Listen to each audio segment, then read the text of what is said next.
नाजरीन, कहता है वोटर के आज के सफर में हमारी मंजिल है मगरबी उत्तर प्रदेश का वो तारीखी शहर जिसे मुजफ्फरनगर के नाम से जानते हैं। ये शहर चीनी की मिठास के लिए मशहूर है। गन्ने की कैश क्रॉप यहाँ पर पैदावार जो होती है उसकी वजह से ये इलाका मगरबी उत्तर प्रदेश का और ख़ास तौर पर मुजफ्फरनगर शुगर बोल कहलाता है, यानी इसको चीनी का कटोरा भी कहा जाता है।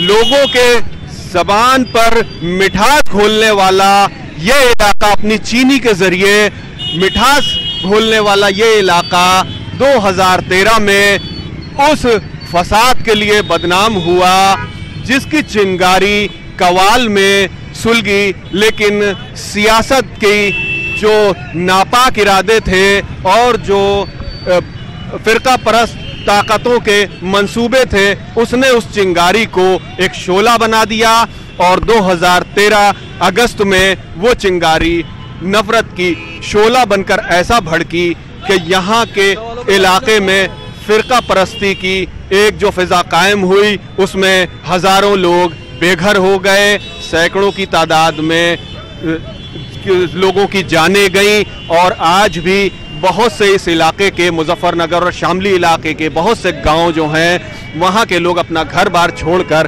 दूसरी जगह पर मुंतकिल होने को मजबूर हुए। बड़ी तादाद में नकल मकानी हुई और इसके बाद 2013 से मुजफ्फरनगर और आसपास का ये इलाका उस फसाद के ज़ख्म को भरने की कोशिश कर रहा है।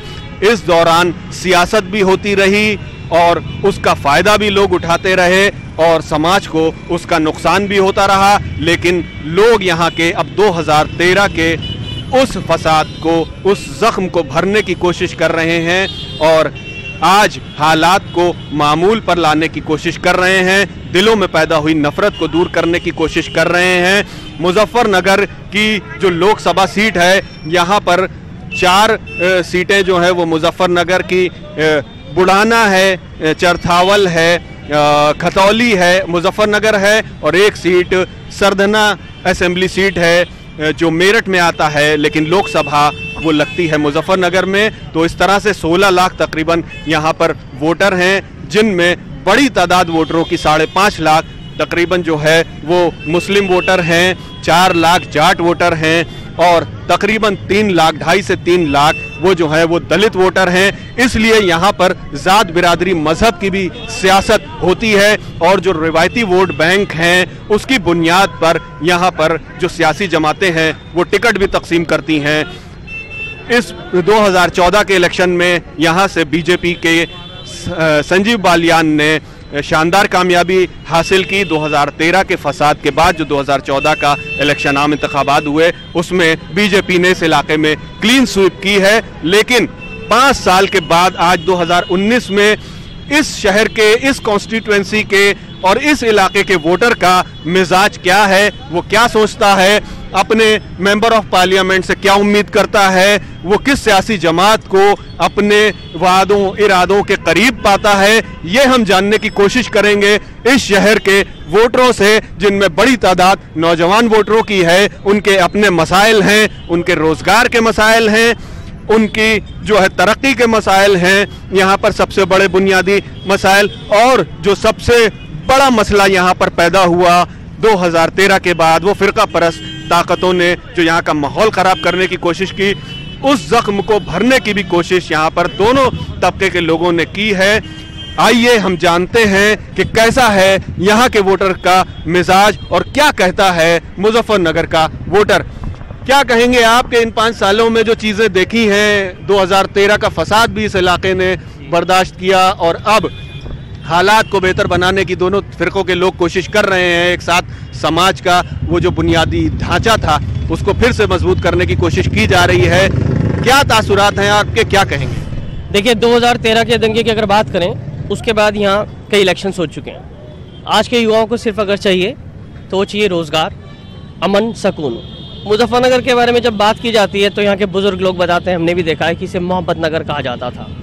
हम लोगों की तो यही चाहत है कि ऐसा सांसद बने जो इसको फिर मोहब्बत नगर के रूप में ऐसा कर दे कि नारा तकबीर और हर महादेव एक साथ हो और हिंदू मुसलमान जब साथ निकले तो लगे कि आज बच्चे जो जा रहे हैं, हिंदू मुसलमान के बच्चे मिलकर जा रहे हैं, वो अमन और सुकून की बात कर रहे हैं। 2013 से एक दंगे का मैसेज गया था पूरे हिंदुस्तान में, तो इस बार हम चाहते हैं मुजफ्फरनगर से भी इस लोकसभा 2019 में ऐसा संदेश जाए कि मुजफ्फरनगर में सांप्रदायिक सौहार्द बहुत ज़बरदस्त तरीके से मेंटेन हो चुका है, सब लोगों का ज़बरदस्त एक दूसरे राब्ता है, और साथ ही साथ हम इस बात का भी वो जो काला दाग है दंगों का इस चुनाव में मिटा देंगे, और मुसलमान और जाट की जो लड़ाई जो पहले बताई जाती थी वो सब दूर हो चुकी है, और मुसलमान और जाट एक साथ मिलके एक साथ वोट डाल के कामयाब रूप से सांसद बना के ऐसा आदमी भेजेंगे जो वतन के अंदर यह खुद ही परचम लहराएंगे कि मुजफ्फरनगर को मैं मोहम्मद नगर बना चुका हूँ। सांझी बलियान 5 साल से आपके सांसद हैं इस सीट पे, क्या तरक्याती काम उन्होंने किए हैं, डेवलपमेंट का क्या काम हुआ और इस बुनियाद पे कितना आप उनको ग्रेड देते हैं? देखिए, संजीव बालियान जी जो हैं हमारे एमपी साहब, उन्होंने कुछ काम नहीं किया है, उन्होंने सिर्फ भड़काने वाला काम किया है, हिंदू मुस्लिम लड़ाने वाला काम किया है। इसलिए अब के युवाओं की ये सोच है अब के अजीत सिंह जी को वोट देके और भारी मतों से संसद में पहुंचाना। ये जो दौर आपने देखा चचा फसाद का और उसके बाद के माहौल का, आप अपने बचपने की यादों को किस तरह से देखते हैं कि उस वक्त क्या माहौल था और अब जो ये तब्दीली आई है इसको किस तरह से और बेहतर बनाने की कोशिश है? बस मैं तो यही कहूँगा कि वोट उसे दो जो आदमी सुकून ला सके। बात अब इनसे बात कर लें। अब जो आप क्या यहाँ के हालात से और जो तरक्की हुई है उससे खुश हैं? नाखुशी है जी, सब ज़्यादातर तो लोग नाखुशी है क्योंकि रोजगार था वो ख़त्म हो गया है। बस यही है कि रोजगार मिल जाए लोगों को, सरकार ऐसी है जो रोजगार दे।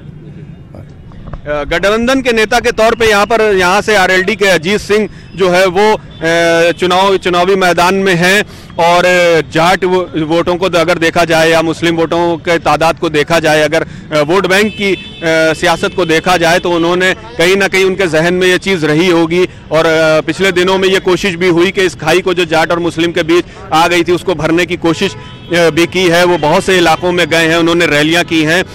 अब जब वो मुजफ्फरनगर से यहाँ से खड़े हो रहे हैं इस सीट से, कितनी बड़ा चैलेंज आप मानते हैं? क्योंकि जो संजीव बालियान हैं, अगर उनको टिकट बीजेपी देती है तो यहाँ से एक बड़ा चेहरा भी है, पिछले 5 सालों में वो उभर कर आए और एक बड़ा चैलेंज भी उनके लिए साबित होंगे। 4 लाख से ज़्यादा वोटों से उन्होंने बीएसपी के कादिर राणा को हराया था 2014 में।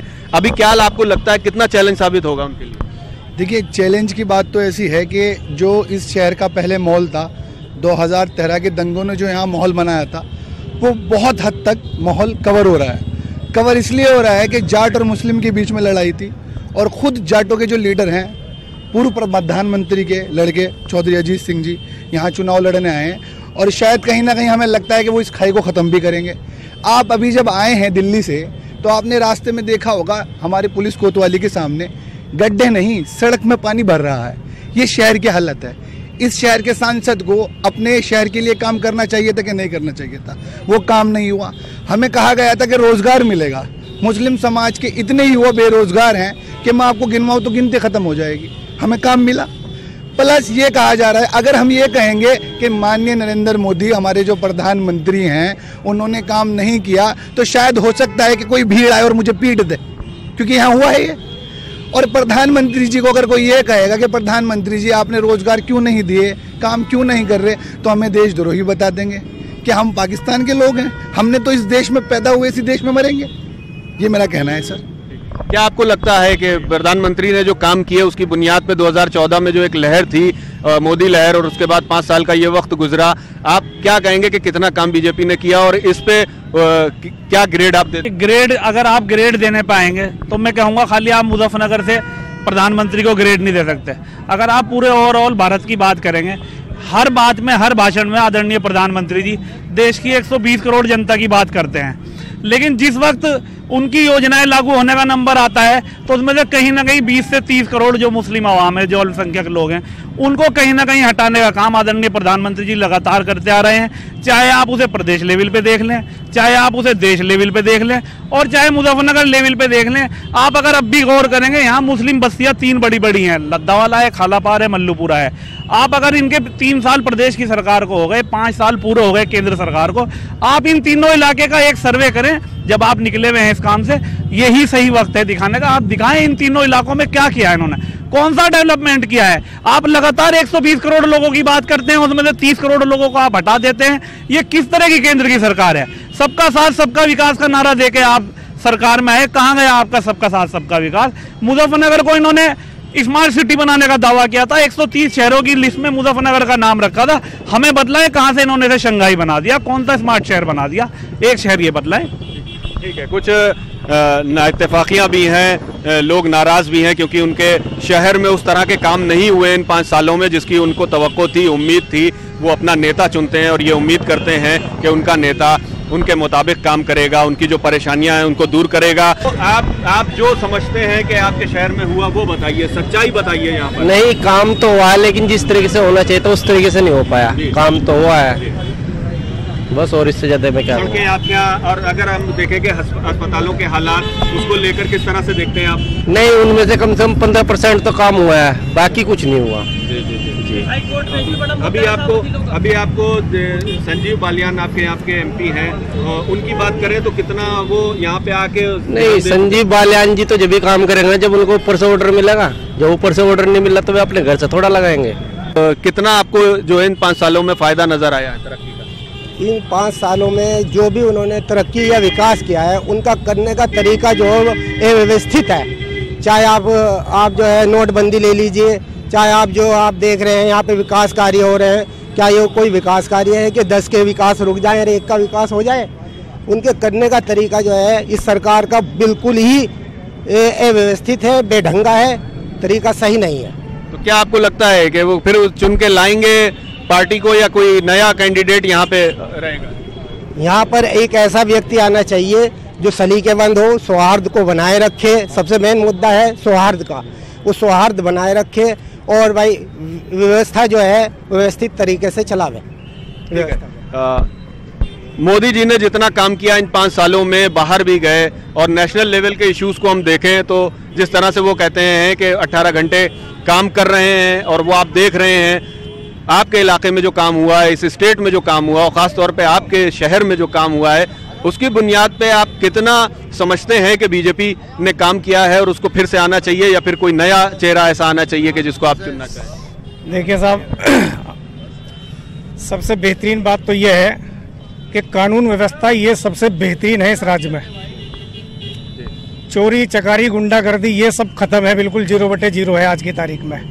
रही बात विकास की, तो इतने दिनों से जो चीज फैली हुई है एकदम तो वो सिमटने वाली है नहीं, लेकिन कार्य हो रहा है, बहुत बढ़िया हो रहा है और आगे भी होता रहेगा। बहुत अच्छा कार्य हो रहा है।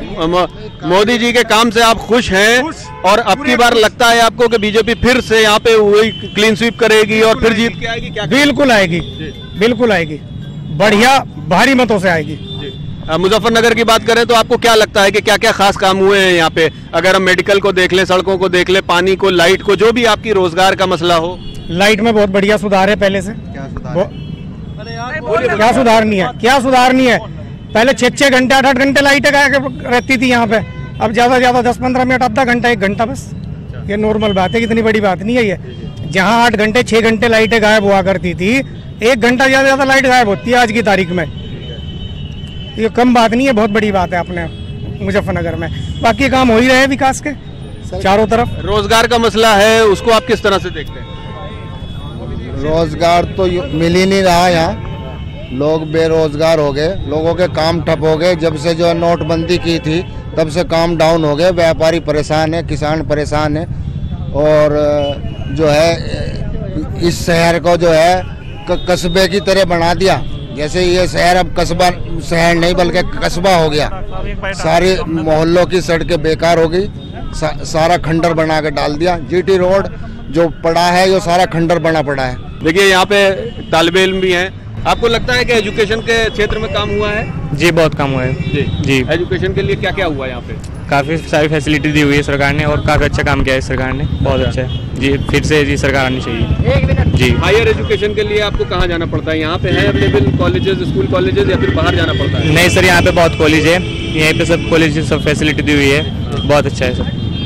सबसे बड़ा इशू यहाँ का हमेशा से गन्ना किसान रहा है, क्योंकि गन्ना यहाँ की कैश क्रॉप है और ज़्यादातर किसान यहाँ पर गन्ने की काश्त करते हैं, लेकिन उनके मसाइल हमेशा रहे, चाहे वो चीनी मिलों पर बकाए पैसे को लेकर हो, चाहे एमएसपी को लेकर हो। कुछ गन्ना किसान भी यहाँ पे हमारे साथ मौजूद हैं। क्या कहेंगे कि किस तरह से गन्ने के ऊपर जो वादे और इरादे जाहिर किए थे गवर्नमेंट ने वो पूरे हुए, और कितना आपको उसका फ़ायदा मिला या फिर नहीं मिल पाया?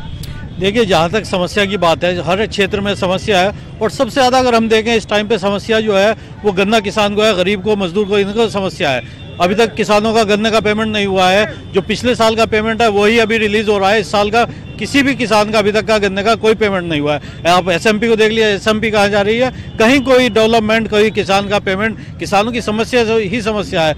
अभी मुझे पता लगा है कि कुछ मिलों ने अपना नोटिस दे दिया है कि वो शुगर मिल को बंद करने जा रहे हैं। अगर इस तरह से शुगर मिल बंद हो गई तो किसान की मजबूरी होगी कि गन्ना वो खेतों से निकाल कर अपना सड़क पे फेंकेगा और अपनी दूसरी बुआई करेगा। मोदी जी ने जो कहा कि सब किसानों के लिए जो एक वायदा किया और उसके बाद उनको समर्थन मूल्य की बात की गई, और उसके बाद जो है हर साल उनको जो पैसे दिए गए हैं, जब अभी बजट में जो ऐलान हुआ, उसको आप कितना काफ़ी मानते हैं या नाकाफ़ी है वो? देखिए, आप खुद ही देख लीजिए, अगर पैसा देने की बात है, 16 रुपये प्रतिदिन में क्या होता है?